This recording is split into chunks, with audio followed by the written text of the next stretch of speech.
I like that part of my life. Yeah.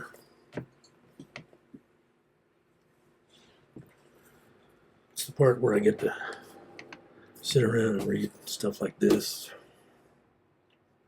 some of which I'll be sharing with you.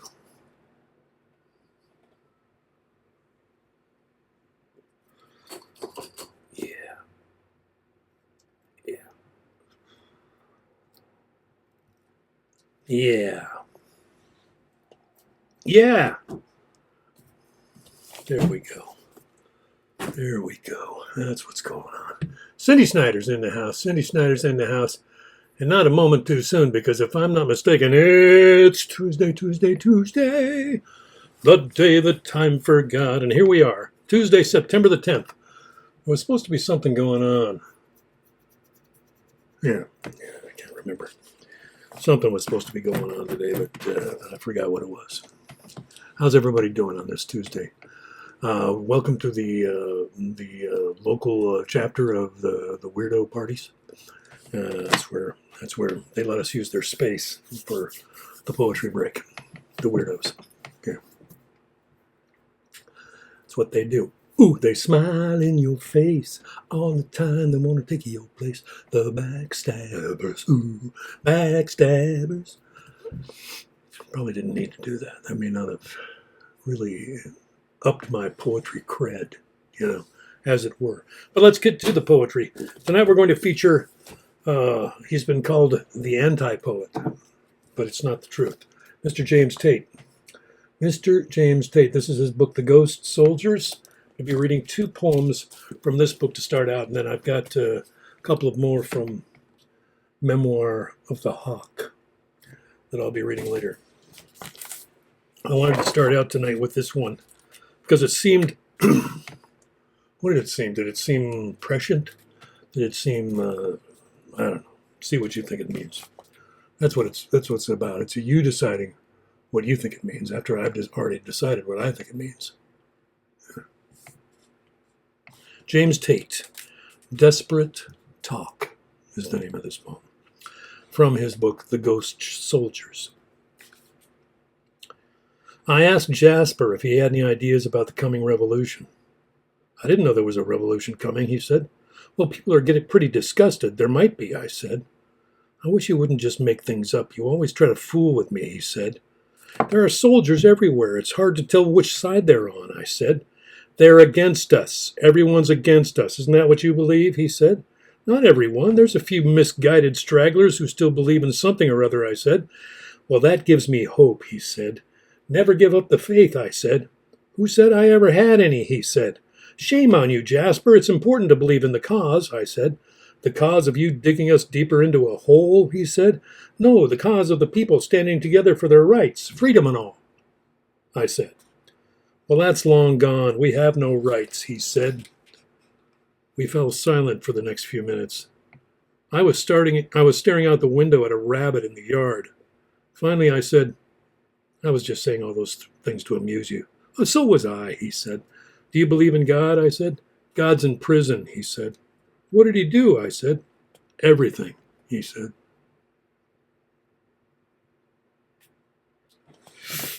Desperate Talk by James Tate. I asked Jasper if he had any ideas about the coming revolution. I didn't know there was a revolution coming, he said. Well, people are pretty disgusted. There might be, I said. I wish you wouldn't just make things up. You're always trying to fool with me, he said. There are soldiers everywhere. It's hard to tell which side they're on, I said. They're against us. Everyone's against us. Isn't that what you believe, he said. Not everyone. There's a few misguided stragglers who still believe in something or other, I said. Well, that gives me hope, he said. Never give up the faith, I said. Who said I ever had any, he said. Shame on you, Jasper. It's important to believe in the cause, I said. The cause of you digging us deeper into a hole, he said. No, the cause of people standing together for their rights and freedom and all, I said. Well, that's long gone. We have no rights, he said. We fell silent for the next few minutes. I was staring out the window at a rabbit in the yard. Finally, I said, I was just saying all that to amuse you. So was I, he said. Do you believe in God? I said. God's in prison, he said. What did he do? I said.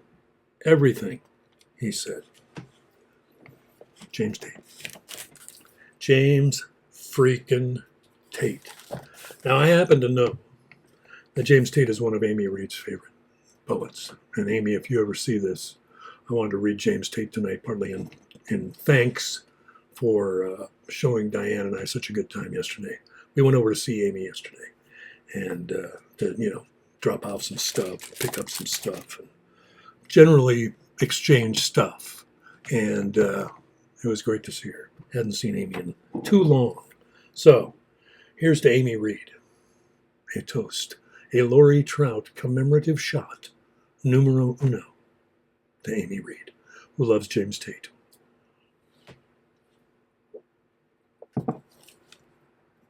As well she should. And also this very week, Amy Reed texted me a link to a James Tate poem, which just happens to appear in this book, The Ghost Soldiers. So I'm reading this one for Amy because she sent it to me. So this could be considered mailbag, even though it was an instant message. This is called The Cowboy. Someone had spread an elaborate rumor about me that I was in possession of an extraterrestrial being, and I thought I knew who it was. It was Roger Lawson. Roger was a practical joker of the worst sort, and up till now I had not been one of his victims, so I kind of knew my time had come. People parked in front of my house for hours and took pictures. I had to draw all my blinds and only went out when I had to. Then there was a barrage of questions. What does he look like? What do you feed him? How did you capture him? And I simply denied the presence of an extraterrestrial in my house. And of course, this excited them all the more. The press showed up and started creeping around my yard. It got very irritating. More and more came and parked up and down the street. Roger was really working overtime on this one. I had to do something. Finally, I made an announcement. I said, "The little fellow died peacefully in his sleep at 11:02 p.m. last night." "Let us see the body," they clamored. "He went up in smoke instantly," I said. "I don't believe you," one of them said. "There's no body in the house or I would have buried it myself," I said. About half of them got in their cars and drove off. The rest of them kept their vigil, but more solemnly now. I went out and bought some groceries. When I came back about an hour later, another half of them was gone.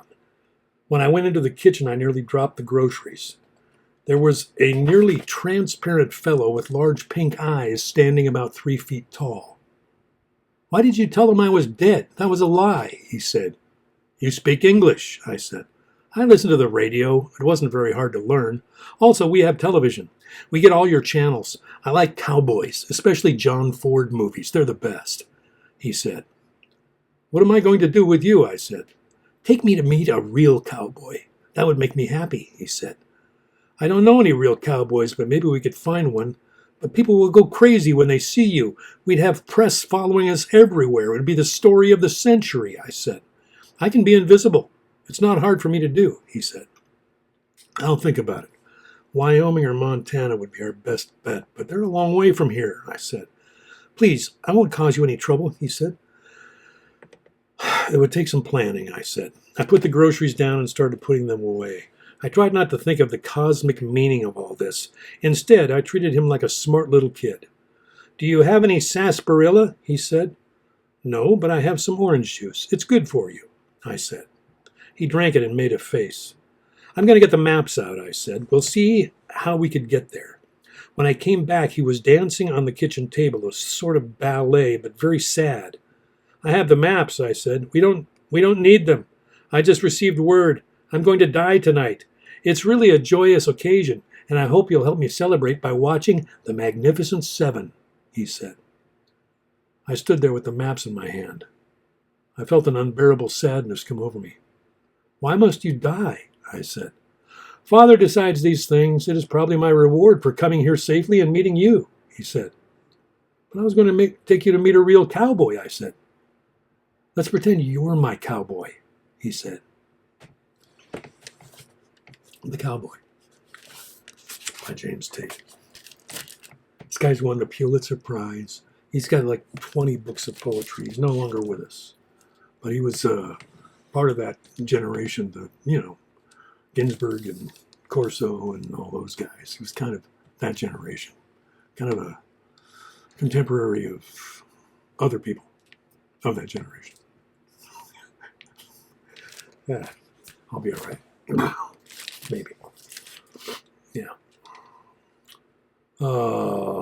He was born in 1943, so he hasn't been gone that long. The Cowboy. Someone had spread an elaborate rumor about me, that I was in possession of an extraterrestrial being, and I thought I knew who it was. It was Roger Lawson. Roger was a practical joker of the worst sort, and up till now I had not been one of his victims. So I kind of knew my time had come. People parked in front of my house for hours and took pictures. I had to draw all my blinds and only went out when I had to. Then there was a barrage of questions. What does he look like? What do you feed him? How did you capture him? And I simply denied the presence of an extraterrestrial in my house, and of course, this excited them all the more. The press showed up and started creeping around my yard. It got to be very irritating. More and more came and parked up and down the street. Roger was really working overtime on this one. I had to do something. Finally, I made an announcement. I said, "The little fellow died peacefully in his sleep at 11:02 p.m. last night. Let us see the body," they clamored. "He went up in smoke instantly," I said. "I don't believe you," one of them said. "There is no body in the house, or I would have buried it myself," I said. About half of them got in their cars and drove off. The rest of them kept their vigil, but more solemnly now. I went out and bought some groceries. When I came back about an hour later, another half of them had gone. When I went into the kitchen, I nearly dropped the groceries. There was a nearly transparent fellow with large pink eyes standing about 3 feet tall. "Why did you tell him I was dead? That was a lie," he said. "You speak English?" I said. "I listened to the radio. It wasn't very hard to learn. Also, we have television. We get all your channels. I like cowboys, especially John Ford movies. They're the best," he said. "What am I going to do with you?" I said. "Take me to meet a real cowboy. That would make me happy," he said. "I don't know any real cowboys, but maybe we could find one. But people will go crazy when they see you. We'd have press following us everywhere. It'd be the story of the century," I said. "I can be invisible. It's not hard for me to do," he said. "I'll think about it. Maybe Montana or Wyoming would be our best bet, but they're a long way from here," I said. "Please, I won't cause you any trouble," he said. "It would take some planning," I said. I put the groceries down and started putting them away. I tried not to think of the cosmic meaning of all this. Instead, I treated him like a smart little kid. "Do you have any sarsaparilla?" he said. "No, but I have some orange juice. It's good for you," I said. He drank it and made a face. "I'm going to go get the maps out," I said. "We'll see how we could get there." When I came back, he was dancing on the kitchen table, a sort of ballet, but very sad. Oops. "I have the maps," I said. "We won't need them. I just received word I'm going to die tonight. It's really a joyous occasion, and I hope you'll help me celebrate by watching The Magnificent Seven," he said. I stood there with the maps in my hand. I felt an unbearable sadness come over me. "Why must you die?" I said. "Father decides these things. It is probably my reward for coming here safely and meeting you," he said. "But I was going to take you to meet a real cowboy," I said. "Let's pretend you are my cowboy," he said. James Tate. James Tate from The Ghost Soldiers. Yes, I dumped books. It's not good to dump books, Bill. No, it's not good. It's not good. There's also James Tate, The Selected Poems. He won the Pulitzer Prize for this book. And also the Poetry Society of America's William Carlos Williams Award. Yeah. And here's the Dome of the Hidden Pavilion, which I think is the last book that was published in his lifetime. Or maybe it wasn't even published in his lifetime. Let's see what it says here. Oh, yeah. 2015. Yabba-dabba-dabba-doo. Yabba-dabba, yabba-dooba, yabba-dibba-dabba-dooba-dabba-dabba-dabba-dabba-dabba. Bubba-dibba. Bubba-dibba-dabba-boo. Until his death in 2015. Yeah. Dome of the Hidden Pavilion was his last book of poetry. So I got that to look forward to. And in the meantime, let's go. Let me read you a couple of old manhoods I got. Got a couple of them. I got more than a couple, but I'm only going to read you a couple because the other ones I'm not that sure of. I'm not that sure of these either, to be honest with you. But I want to be writing something, so I wrote these. I don't want any more thieves invading this room. It's my little talent room. It's already short and narrow. Lucky my lamps are low enough to glow. This room was bigger before we moved to Oldmanhood, but it was jammed with trouble too. I'm happy for the new view, but thieves of time and MS have joined forces out there, and in here too. They took my songs already, left me with injured arms. I was only trying to defend myself. I read that on the 6th, so 4 days ago. I don't want any more thieves invading this room. It's my little talent room. It's already short and narrow. Lucky my lamps are low enough to glow. This room was bigger before we moved to Oldmanhood, but it was jammed with trouble too. I'm happy for the new view, but thieves of time and MS have joined forces out there and in here too. They took my songs already, left me with injured arms. I was only trying to defend myself. This one. Is this the other one? Yeah. There's a couple more here, but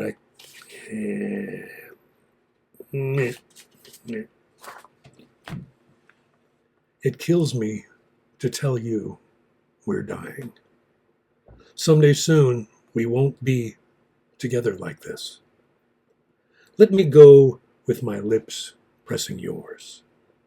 Let us go in exchanging spit because of love. Let me go with my lips on your left breast. Let us go getting things wet again. Let us go into some trees or into the moon. Let us go in our unique, perfect fit. Let us go as a celebration. Let us go because there's always room to grow. We're dying. To tell you it kills me.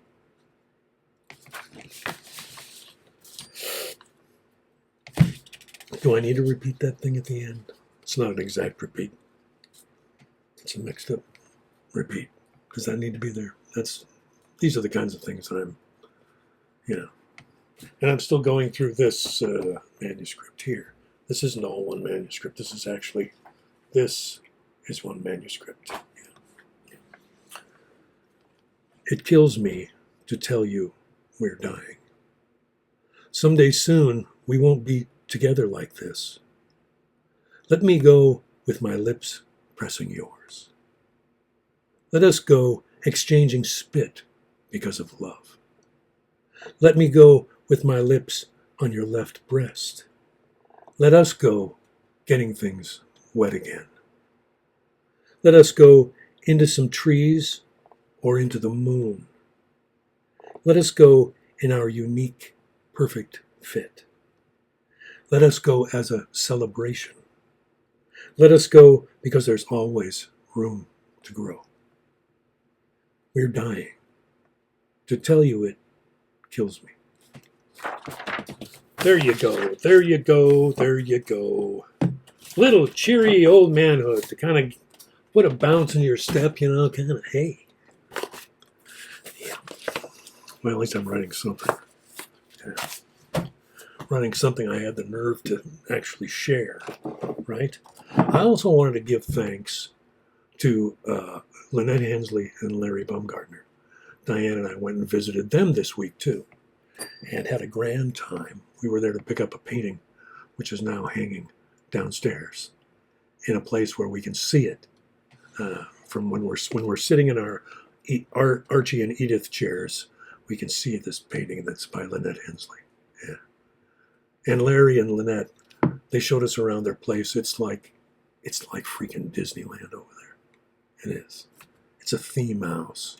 Art is the theme of one kind or another. actually of several kinds. Lynette works in multimedias. Larry mostly works in wood, but he does some amazing stuff with wood. Has done some amazing stuff. He's got a shop that goes on and on. It's like a little hobbit hole or something. There's always another a doorway pass through with another opening into another space. Wonderful, wonderful place. We really enjoyed ourselves, so I wanted to say thanks to them. And the painting we're loving it. So.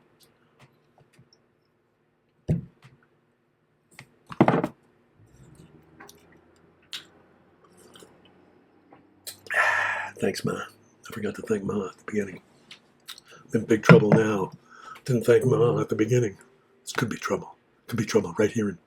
Oh, look, ladies and gentlemen, it's the hand. Look, the hand is here. Say hi, hand. Hey, there's a hand. Hand.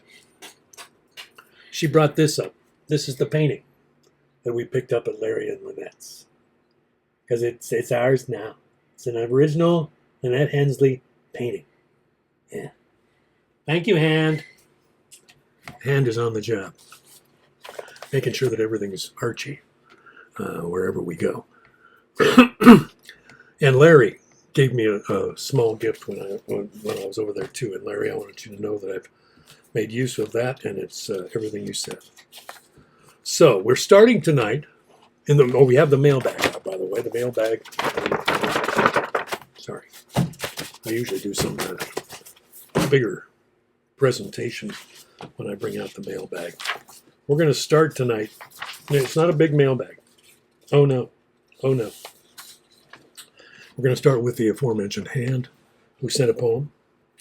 A very timely Mary Oliver poem for us, meaning she and I. So we'll read the poem and then we'll talk about it. Then we'll read it again. Because that's what we do here in the poetry break. We read stuff twice. That way you get to hear half as many poems. But that's okay, because they get driven a little further into you. This is a Mary Oliver poem called Storage. When I moved from one house to another, there were many things I had no room for. What does one do? I rented a storage space and filled it. Years passed. Occasionally I went there and looked in, but nothing happened, not a single twinge of the heart. As I grew older, the things I cared about grew fewer, but were more important. So one day, I undid the lock and called the trash man. He took everything. I felt like the little donkey when his burden is finally lifted. Things! Burn them! Burn them! Make a beautiful fire.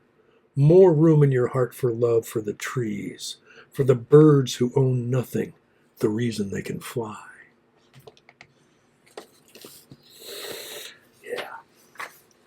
Diane and I are in the midst of offloading things, some things that are important to us, some things that are no longer important to us.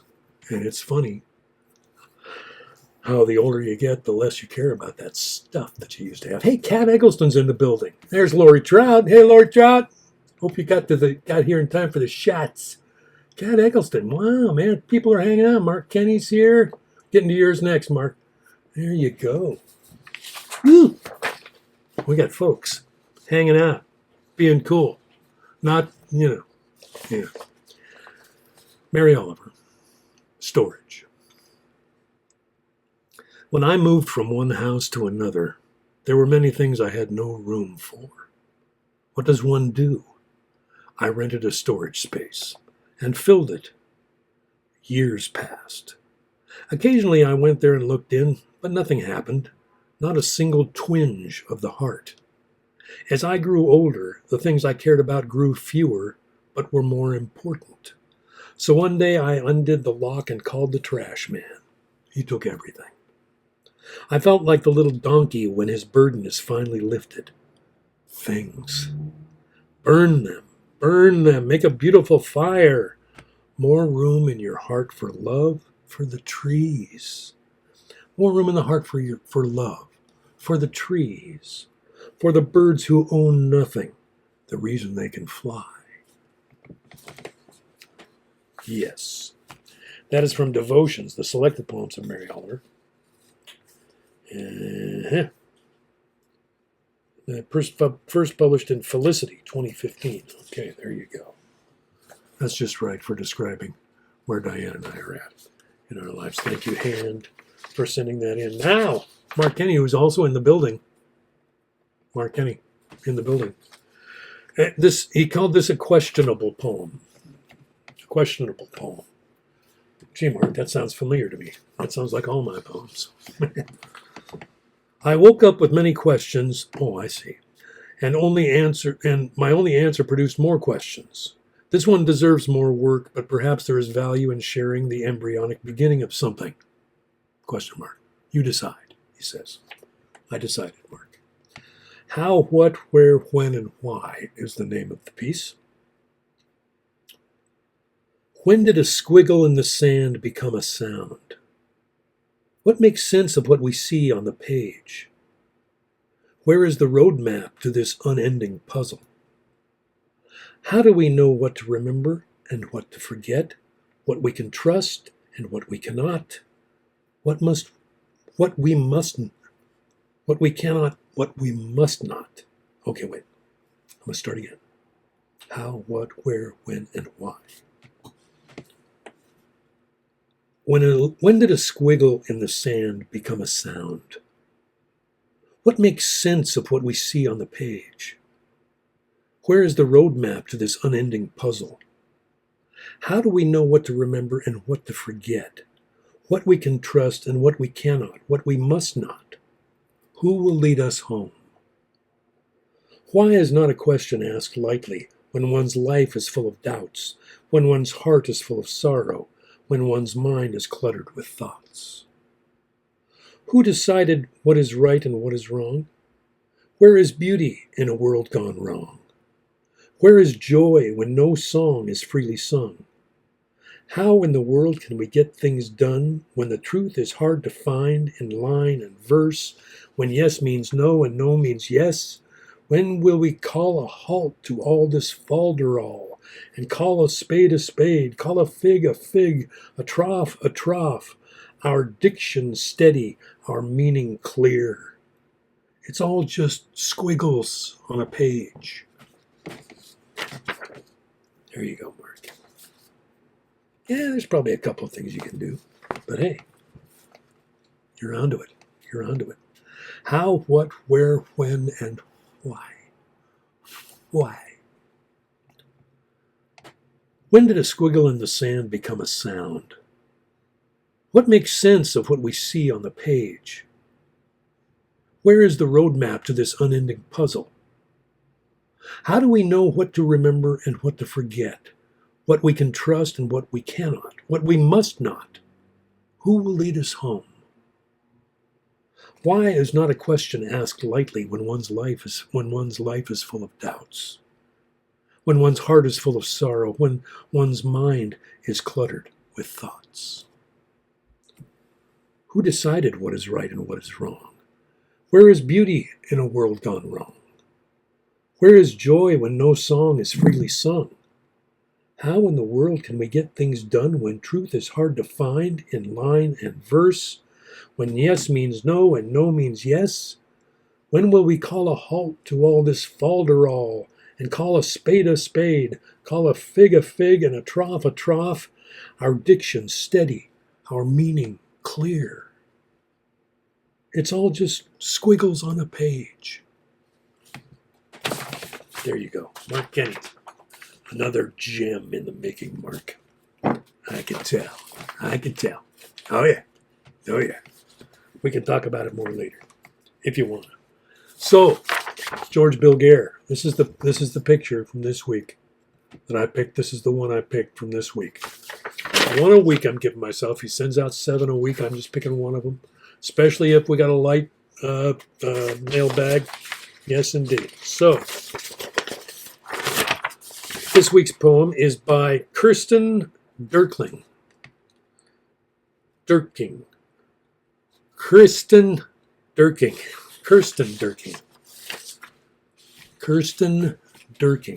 Her last name is spelled, her first name is spelled Kirsten. Her Last name is Dierking. So it could be Kirsten Dierking, or no, it's just Kirsten Dierking. The poem is called In the Produce Aisle. I thought this one was appropriate too. In the vivid red of the fresh berries, in the pebbled skin of an emerald lime, in the bright colors of things made to be transitory, you see the same loveliness you find in your own delicate flesh, the lines fanned around your eyes, charming like the burnish of plums, your life like all other fragile organics, your soft hand hovering over the succulent apple. You reach for it, already transforming. Yeah, Kirsten Dierking. Why did you take so long? Here's what George said. Why I chose this poem. I'm never so aware of my own organic nature as when I prowl the aisles of the supermarket, a large organic creature moving among smaller organic creatures, rejecting this one bruised, choosing that one perfectly ripe, then taking them home, eating them, becoming them. That's what George says about Kirsten Dierking's poem, In the Produce Aisle. In the vivid red of the fresh berries, in the pebbled skin of an emerald lime, in the bright colors of things made to be transitory, you see the same loveliness you find in your own delicate flesh, the lines fanned around your eyes, charming like the burnish of plums. Your life like all the other fragile organics, your soft hand hovering over the succulent apple. You reach for it, already transforming. Yeah, that's my book called Northern Oracle from Spout Press, 2007. It's from the Poetry Town newsletter that's sent out by George Gilgear 7 days a week. Yes, indeed. I have to clean out the mailbag folder there. Okay. I already read the Oldmanhood. I already read the mailbag. Where are we at time-wise? 7:32. We got miles o' time. So, a couple more from James Tate. These are from Memoir of the Hawk. Oh, yeah, I want that one. Yeah. Well, no, I already read that one. I may have read this first one before. Where is it? I did read Young Man with a Ham. I remember that. Excuse me. This one is called Cunning. It's short. Cunning by James Tate. I had gotten a nasty bite at the petting zoo earlier that day. On the bus home, I sat next to an old lady, tiny and stooped, her head bobbing up and down. I don't know why I did this, but I showed her the bite on my hand. She stared at it for a long time. Then she reached out and took my hand in her papery blue-veined hands. She brought my hand closer to her eyes. Her mouth was open just a little and my heart started to race. I jerked my hand out of her grip just in time. She smiled, showed me her teeth. They're beautiful, I said. Brand new, she replied. See, that's what James Tate is good at surprising you with what he's talking about, the impossibility of a lot of it, and the fact that he's still having a good time with language and that he's still using good, solid, poetic language, even for his little absurd scenarios. This one, not the most absurd, but certainly with elements thereof. Cunning by James Tate. I had gotten a nasty bite at the petting zoo earlier that day. On the bus home, I sat next to an old lady, tiny and stooped, her head bobbing up and down. I don't know why I did this, but I showed her the bite on my hand. She stared at it for a long time. Then she reached out and took my hand in her papery blue-veined hands. She brought my hand closer to her eyes. Her mouth was open just a little and my heart started to race. I jerked my hand out of her grip just in time. She smiled and showed me her teeth. "They're beautiful," I said. "Brand new," she replied. I just love that. I just love that. Yeah, yeah, yeah. And where's that?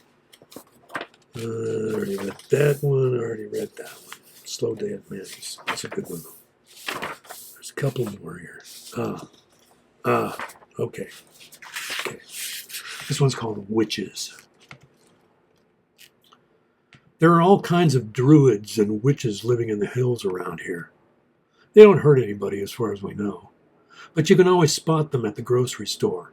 First off, they drive these really broken down old pickup trucks, often with handmade wooden shelters over the beds like they could live in there.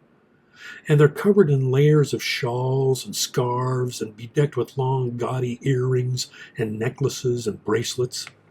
And always the long, long hair.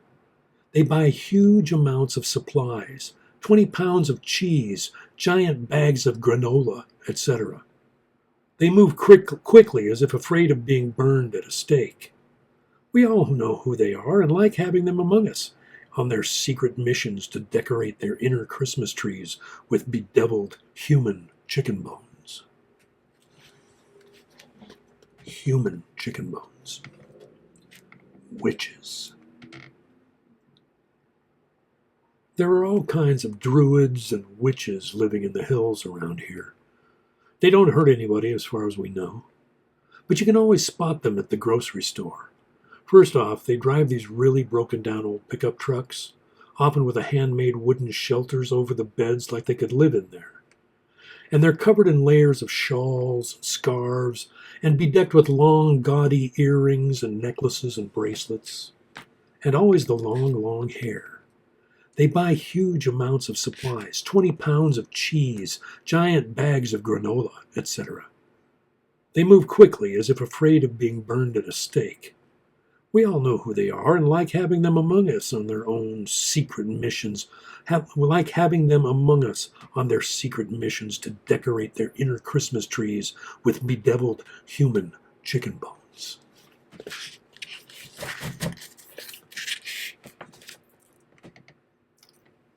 Pulitzer Prize winning poet. Sudden interest in the dead. Never once in all these years did Jack visit his mother in the madhouse. After he was a grown man and his mother was still confined there, was nothing to stop him from visiting her, but he did not. It left a black hole in him that nothing could fill. He traveled, he drank too much, he loved, he painted and wrote, but he would not visit his poor, insane mother. When he was at last notified of her death, he didn't shed a tear. He began to shake and shudder and was soon carried off by wild beasts. Sudden interest in the dead. Never once in all those years did Jack visit his mother in the madhouse. After he was a grown man and his mother was still confined, there was nothing to stop him from visiting her, but he did not. It left a black hole in him that nothing could fill. He traveled, he drank too much, he loved, he painted and wrote, but he would not visit his poor, insane mother. When he was at last notified of her death, he didn't shed a tear. He began to shake and shudder and was soon carried off by wild beasts. James Tate. One more. An afternoon in hell. He cries a while, for no apparent reason, sniffs, blows his nose, then goes about his business, stomp, pound, smash, crush, explode, then cries a little more, sob, blubber, bleat. It's awful, he says. It's of no use. He throws his chair through the window. It's a mess, he says. The whole damn thing is useless. Now he's really weeping. Cascades, waterfalls, rivers. I shouldn't bother, he says. It's a big, miserable waste of time. His wife walks in. Honey, haven't you finished changing the baby yet? Almost finished, he chirps. An afternoon in hell. He cries a while for no apparent reason, sniffs, blows his nose, then goes about his business, stomp, pound, smash, crush, explode. Then cries a little more, sob, blubber, bleat. It's awful, he says.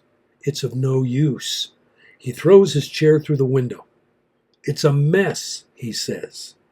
The whole damn thing is useless. Now he's really weeping. Cascades, waterfalls, rivers. I shouldn't bother, he says. It's a big, miserable waste of time. His wife walks in. Honey, haven't you finished changing the baby yet? Almost finished, he chirps.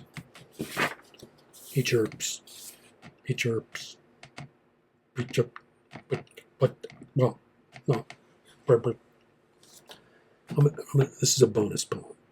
Mental health workers. I read this one just before we went on tonight, and I was like, wait a minute. If I read that one on the show, then maybe it'll start to, Mental health workers. Mostly, we were able to ignore the hairy thing in the corner. It seemed to be leaking some green fluid, but we could walk around that. It gave off an unpleasant odor, a cross between Limburger cheese and a decomposing skunk, but we never mentioned it. We didn't seem to have a plan for getting rid of it. It wasn't really hurting anybody. And then one day, I thought I heard it singing. And another day, it seemed to say, I love you. And then one day, it wasn't there anymore. Not lost, but gone before. Not lost, but gone before. Mental health workers. Mostly, we were able to ignore the hairy thing in the corner. It seemed to be leaking some green fluid, but we could walk around that. It gave off an unpleasant odor, a cross between Limburger cheese and a decomposing skunk, but we never mentioned it. We didn't seem to have a plan for getting rid of it. It wasn't really hurting anybody. And then one day, I thought I heard it singing. And another day, it seemed to say, I love you. And then one day, it wasn't there anymore. Not lost, but gone before. I don't know, folks. But I'm working on it. He's got such interesting titles like How the People Are Governed, and An Afternoon Stroll, Blanc is Noir, Our Lady of the Shivers, I like that one, Hotel of the Golden Dawn, Year of Progress, My Private Tasmania, Overcoming Self-Consciousness. Well, that sounds good. At the End of the Little Street, Overcoming Self-Consciousness. Let's try that. These are just little ones. So I'm just waiting for the alarm to sound. Overcoming Self-Consciousness. The hounds of hell are at my ankles, and then they passed me and were at her ankles. Then they passed her, and she looked extraordinarily relieved and collapsed into my arms, and we fell in love, and now we often reminisce about our days of peril, and can even laugh about the fear we had felt, and how we had imagined the worst that could have happened, torn limb from limb by the fury of those dogs, those small, hairless shadows now drowned in the river of paradise. Overcoming self-consciousness. The hounds of hell were at my ankles, and then they passed me and were at her ankles.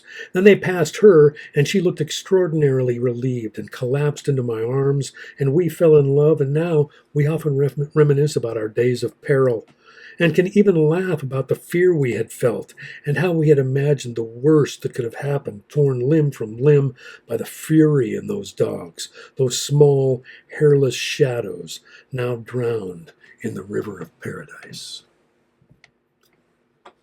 That's a poem about being in love, right? Right? Of course it is. Of course it is, Bill. So, James Tate. You can choose. He's got lots of books. Where's that? Some of his book titles, in case you're ever interested, are these. The Lost Pilot, that was his first book. The Oblivion Ha-Ha. Hints to Pilgrims. Absences. Viper Jazz. Riven Doggeries. That was always my favorite title. Riven Doggeries. Constant Defender. Reckoner. Distance from Loved Ones. Selected Poems. Pulitzer Prize. Mentioned that. Worshipful Company of Fletchers. Shroud of the Gnome. Memoir of the Hawk. Return to the City of White Donkeys. The Ghost Soldiers. The Eternal Ones of the Dream. And Dome of the Hidden Pavilion. He also wrote some other stuff, this James Tate. He was around forever and just was very, very highly respected. And a couple of prose books. Dreams of a Robot Dancing Bee and The Route is Briefed. I don't know. Sometimes it's fun to read somebody who's at play in language but can still hide some cool stuff in there.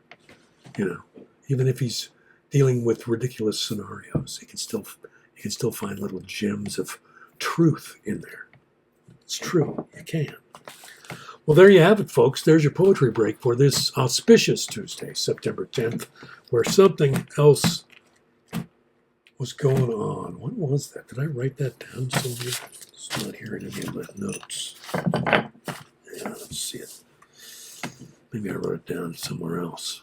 Anyway, it's been a pleasure being your poetry. What the heck? It's not. We didn't have the alarm. What happened? What happened? It's right there. Oh, that's right. It's not time for the alarm yet. Let's see if I can just riff until the alarm goes off.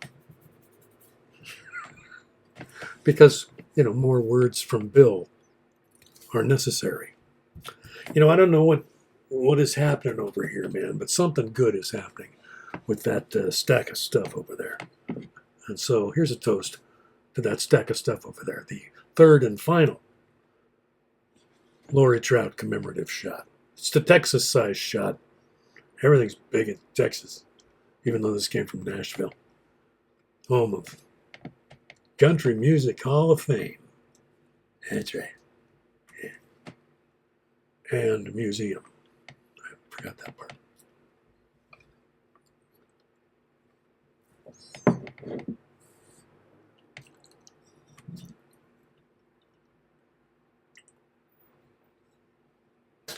Thanks, Ma. Thanks all you guys for being here, for helping me share some of the absolute wonder that I feel about people who just use words really well. I just got this book, so we'll be looking into this. It's an anthology of Irish women's poetry, and it's got a good selection. It starts with people born in like 1942 and comes forward from there. So there's no more than 10 or 12 poets represented in this big, thick book. Some of the names I can't even pronounce because, they're Irish and stuff. So I got that. So look for that in our future. Also got a little Cecil Milos. Yeah, I watched an interview with Robert Hass, who did a lot of the translating for Milos. And he just made him sound so interesting. I picked this book up and started reading it, and darned if he isn't interesting. Darned if he ain't. So this is selected in Last Poems, 1931 to 2004. This guy was born the same year as my dad. Anyway, famous poets. Famous and not so famous poets, like Mark Kenney. He's becoming famous. Look at all the people who are here tonight enjoying poetry, of Mark Kenney's poetry, right? Thank you, Diane Schulstad. Thank you, Cindy Snyder. Thank you, Kat Eggleston. Thank you, Lori Trout. Thank you, Cindy Snyder. Yeah, good times. Mark Kenney. We hadn't seen for a while Hayden Reese. I'm going to give that guy a call this week. Giving him a call.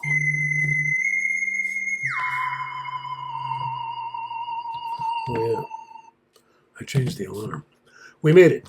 Okay. Have a poetic week, everybody. Let's hope there's nothing else that's going on that's upsetting in any way. Whatever that thing was. I was trying to remember. Okay? Well, you take care of each other. Diane and I got each other covered here, at least for the time being. We'll let you know if we need anything else. Are we doing this next week? Yes, we are doing this next week. Next week is the 17th, right? Yeah. We'll see you then, about 167 hours from right about now.